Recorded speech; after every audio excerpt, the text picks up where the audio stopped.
falar sobre um assunto que voltou ao nosso radar e é importante que a gente traga informação para o nosso ouvinte. Não é pânico, não é desespero, até porque o momento não é para isso, mas é para informação. Vamos ter que falar sobre Covid-19 de novo, porque as internações estão aumentando muito, os casos confirmados da doença também dispararam. É nítido que a gente está vivendo uma nova onda da doença. Estamos prestes a começar a vacinação de bebês contra a Covid-19, finalmente. Para falar sobre tudo isso, está com a gente aqui na Rádio Bandeirantes agora o secretário estadual da Saúde de São Paulo, secretário Jean Gorenstein, a quem eu já dou boa tarde aqui. Obrigada por falar com a gente, secretário. Doutor, prazer recebê-lo novamente aqui no Bora Brasil, viu? Boa tarde. Boa tarde, Joel, Ana e a todos os ouvintes da Rádio Bandeirantes. É um prazer poder estar conversando com vocês nessa tarde. O prazer é todo nosso. Doutor, é claro que aqui nós nunca fizemos alarmismo, o senhor sabe muito bem disso, distante disso. E alguns números, eles foram abordados de uma forma, na minha opinião, até irresponsável durante a pandemia. Vou dar um exemplo para o senhor. Quando você tem 10 mil casos num dia e no outro dia tem 20 mil casos, é claro que houve um aumento de 100%. Assim como se você tem um caso num dia e no outro tem 2, o aumento é de 100% também. Então nós precisamos saber a realidade. Qual a preocupação que temos que ter com esse momento em cima do número absoluto e não da porcentagem em relação ao que podemos enfrentar nos próximos dias, voltando a falar, infelizmente, dessa Covid-19. Tem que ter preocupação mesmo ou é algo totalmente administrável, doutor? Olha, nós temos que ter atenção. Realmente os números, tanto em percentual quanto absoluto, tiveram incrementos. Nós tivemos muito mais incrementos no percentual do que no número absoluto, mas nós temos que ter essa atenção. Só para você ter uma ideia, do dia 25 de outubro até agora, nós tivemos um aumento nas unidades de terapia intensiva de 290 pacientes. Passamos a ter, agora no final da semana passada, porque a semana epidemiológica aqui se encerra, de 450 novos pacientes. Portanto, tivemos um incremento de 64%. E quando nós olhamos a enfermaria, de 550 passamos para 830, portanto 50% de elevação nesse número de internações. Esses números são muito mais baixos do que nós vimos no início do ano, quando nós tivemos nas unidades de terapia intensiva 4.500 casos, ou naquele pico da nossa segunda onda que tivemos 13.500 casos. Portanto, estamos agora com 450. Mas óbvio que nós temos um número muito grande de pessoas com sintomas muitas vezes leves, como dor de garganta, nariz entupido, eventualmente com um comprometimento maior de dor no corpo, mas sem dúvida alguma o impacto da vacina, ele reduziu a gravidade. O objetivo das vacinas é exatamente esse, diminuir o impacto de gravidade e o risco de evoluir de forma mais grave. E uma coisa interessante, Joel e Ana, é que as pessoas que estão internando nas unidades, mesmo as unidades de terapia intensiva, na sua grande maioria, são internações que acontecem para monitorização de idosos que já têm, por exemplo, problema no coração e no pulmão e que são, então, mantidos sob supervisão, e o período em que elas estão sendo mantidas nas UTIs tem sido muito menor do que aquilo que nós vimos no passado. Então, hoje nós ficamos com um paciente como esse 48, 72 horas, enquanto lá atrás era 7, 10, 14 dias. Então, sem dúvida alguma, a vacina ela tem o seu papel de proteção. Bom, e aí ontem o governo emitiu um alerta, né, secretário, sobre esse aumento dos casos de Covid, porque tem muita gente, principalmente, que não está tomando os reforços. Primeira e segunda dose a gente foi muito bem, daí para frente, infelizmente, não. Tanto em adultos quanto em crianças. O que deve ser feito para tentar melhorar a adesão das pessoas a essas doses de reforço? E eu queria que o senhor falasse também um pouco sobre essa recomendação também para que as pessoas usem a máscara, né? Voltamos a falar sobre o uso de máscaras em São Paulo. Por enquanto, recomendação. O governo não tem nenhuma intenção de tornar isso obrigatório de novo?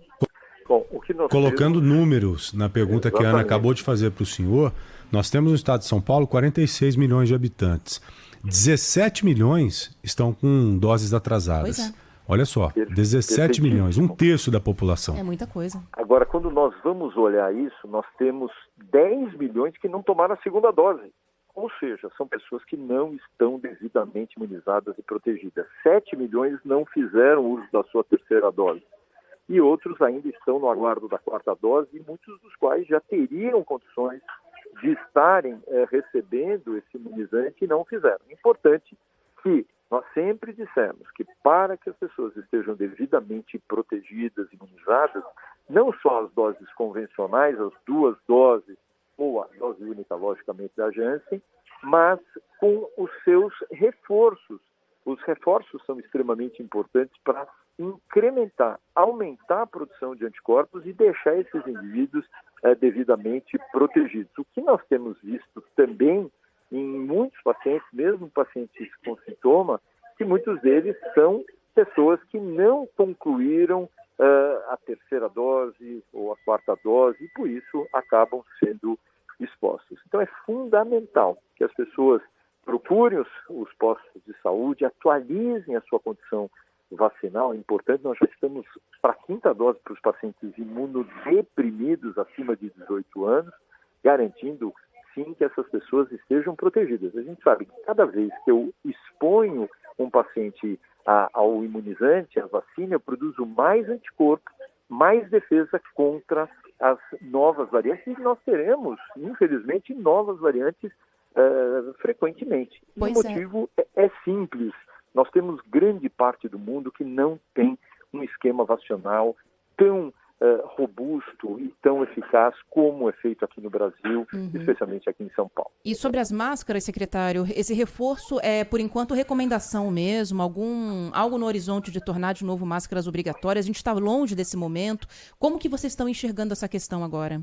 Nós estamos analisando diariamente os números para que nós façamos o que sempre fizemos de proteger a nossa população. Nesse primeiro momento, nós estamos recomendando que as pessoas se utilizem em transportes públicos, especialmente que o aglomerado humano é muito maior, a ventilação e a circulação de ar acaba sendo menor, mas fazemos a recomendação para que em ambientes fechados se utilize principalmente para aqueles ambientes aglomerados. E nós precisamos reforçar que essa questão deve ser seguida pela população, mas especialmente aquela população mais vulnerável.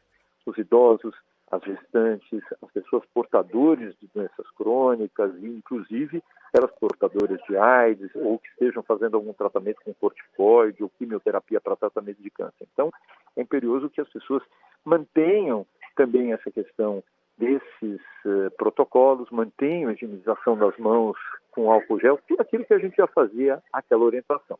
E é claro que se esses números de comprometimento de unidades de terapia intensiva e de internações aumentarem, nós precisamos garantir que estejamos protegendo a nossa população. Então, se for o caso, se os números apontarem uma necessidade de uma estratégia no sentido de impor a obrigatoriedade de vacina, de máscaras, assim será feito. Nesse momento, os números não sugerem, mas nós temos não apenas uma recomendação, mas uma forte recomendação. O doutor, teve uma fase da pandemia em que nós dávamos os números atuais de pessoas hospitalizadas, tanto em UTI quanto em enfermaria, mas reforçávamos a porcentagem de pessoas não vacinadas. O senhor acabou de dizer para a gente que nós tínhamos 290 pessoas internadas em UTI e em alguns dias depois esse número saltou para 450, ou seja, um aumento de 64%. Dessas pessoas que estão internadas, nós temos um levantamento que consiga mostrar para a gente quantos por cento delas não tomaram vacina ou estão com doses atrasadas? Eu acho que nenhuma dessas pessoas tem a ausência de vacinas. Então, pelo menos 2 doses de imunizantes, até porque a grande maioria são pacientes portadores de doenças crônicas e idosos. Então, são pessoas que geralmente têm 2 ou 3 doses, mas nós temos 80% delas com a quarta dose não atualizada. Portanto, é fundamental que isso acabe acontecendo. Mas eu tenho um caso recente agora, que está internado comigo no hospital, uma vez que eu continuo como médico infectologista, é uma paciente de 102 anos. Eu internei, ela veio com tosse, o comprometimento pulmonar praticamente mínimo, muito mínimo, em relação do que a gente poderia esperar numa faixa etária como essa, E ela melhorou com as estratégias que a gente acabou fazendo. Daí, no dia seguinte, eu passo visita para vê-la, ela na UTI. Ela falou: doutor, o senhor tem certeza que eu estou com esse bichinho? Porque eu estou me sentindo tão bem.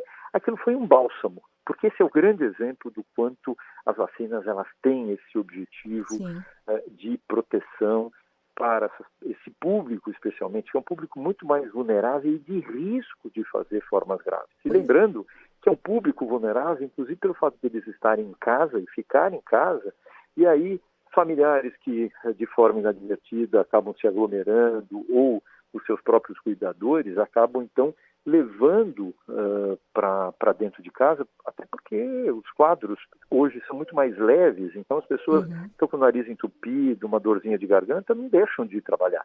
Mas é importante que as pessoas, especialmente aquelas que têm alguns sintomas respiratórios, se puderem ficar em casa, muito melhor. Mas se não puderem, usem máscara no sentido de proteger todas as pessoas ao seu entorno. Secretária, agora a gente está na contagem, espero, né, que contagem regressiva para começar a vacinação das crianças menores, né? A gente está acompanhando a distribuição que o Ministério da Saúde começou a fazer ontem das doses pediátricas da Pfizer para vacinar as crianças a partir de 6 meses até 3 anos de idade. O governo está na expectativa de começar essa vacinação semana que vem. Que mais detalhes a gente tem a respeito dessa vacinação, secretária? As doses já chegaram a São Paulo, como era previsto hoje? Qual que é a expectativa de iniciar, de fato, esse trabalho aqui em São Paulo na semana que vem? Olha, nós recebemos um quantitativo de 209 mil doses, mas lembrando que nesse público a gente acaba deixando 3 doses e essas doses devem ficar disponibilizadas para o término da imunização, mas nós precisávamos um quantitativo muito maior, uma vez que o número dessas crianças exige que pelo menos nós tivéssemos 3 vezes mais, pelo menos 600 mil doses dessas vacinas. Mas, de toda forma, isso permitirá o início da imunização, lembrando que a gente sempre lutou para que todos, a partir de 6 meses, tivessem o direito garantido de receberem o imunizante. Então, nesse momento, é o momento de celebrar, cobrar as doses, mas especialmente de celebrar essa proteção a todas as faixas etárias. Mas aí, então, já vai começar mesmo com um número insuficiente de doses na semana que vem, secretário? Porque nós estamos focados para um grupo de crianças que têm imunodeficiência, que são crianças exatamente que têm algum problema na sua imunidade, então são as crianças que terão essa prioridade. Mas, enquanto isso, seguramente o Ministério vai estar nos enviando mais doses, como tem feito. Isso nós precisamos deixar muito claro que, semanalmente, nós temos já estamos recebendo quantitativo de doses de vacinas e, dessa maneira, é claro que possamos até ter esse quantitativo na próxima semana, por exemplo. Entendi, mas aí já começa, de qualquer maneira, com essas 209 mil que recebemos, secretário, semana que vem? Sem dúvida. Tá. Não, o nosso lema sempre foi: vacina boa é vacina no braço. Né? Nós não fazemos estoques. Imediatamente ao receber esses imunizantes, eles são distribuídos para os 645 municípios para iniciar a vacinação. Nós estamos ainda fazendo essa linha estratégica para que semana que vem possamos oportunamente comunicar à população a vacinação. Agora, essa subvariante, a BQ1 da Ômicron, né? Inclusive uma pessoa morreu nessa semana aqui em São Paulo por conta dela, uma idosa com comorbidades. Essas vacinas que estão sendo aplicadas, por exemplo, na 4ª dose, elas têm condição de nos proteger dessa subvariante ou não? Ou nós estamos dependentes de vacinas mais evoluídas nesse sentido? Olha, o exemplo que nós temos é exatamente o impacto que, apesar do número de pessoas que nós estamos vendo à nossa volta com sintomas, nós não tivemos nenhum incremento, como tivemos, por exemplo, na segunda onda da Covid, em que em 15 dias nós tivemos uma elevação de número de casos de ocupação de leitos de UTI e enfermaria sobrenaturais.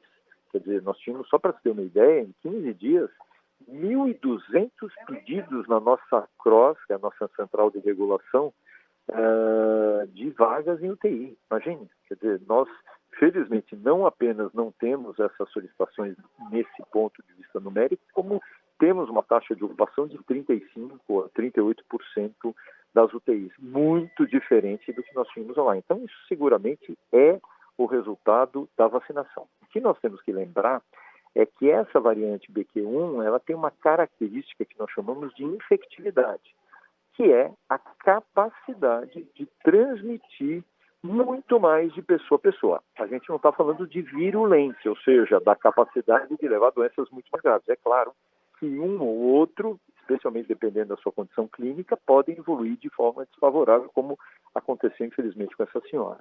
Mas, na maioria dos casos, são casos muito mais leves, mas quando nós identificamos um paciente, quando você vai fazer o rastreio de todos os contactantes, seja do ambiente social, familiar ou profissional, a gente acaba detectando outras pessoas. Por isso, essa necessidade de vigilância, de atenção e a utilização de máscaras, como disse, em ambientes fechados em que haja essa aglomeração maior.